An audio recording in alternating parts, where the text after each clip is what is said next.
Ils étaient près de 1400 élèves à participer au concours de langue monégasque. Comme chaque année, la mairie, en partenariat avec la direction de l'éducation nationale, de la jeunesse et des sports, organise ces épreuves. C'est à la demande du prince Régnier III que ce concours a vu le jour il y a plus de 30 ans.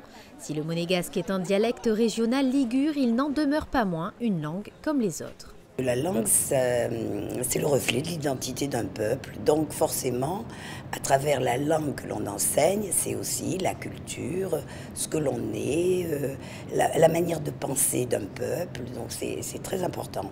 Évidemment, on apprend beaucoup d'autres langues. Et ce qui autrefois n'était utile qu'à un petit peuple, aujourd'hui à l'international évidemment.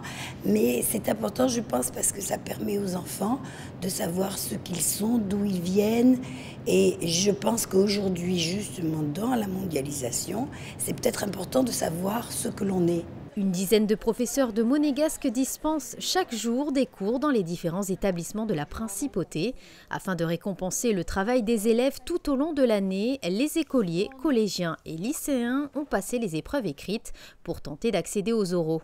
Seuls 10% seront invités à participer à la dernière étape de sélection.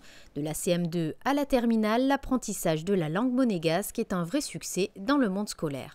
C'est un peu les traditions, c'est dans la famille, je suis monégasque, donc depuis que je suis toute petite, depuis la 9e que j'ai commencé, voilà, ça me tient à cœur ce concours parce qu'après, en général, quand on obtient des bons résultats, on va à la mairie, on passe l'oral et puis après, l'ambiance, après quand on est là-bas, c'est chouette.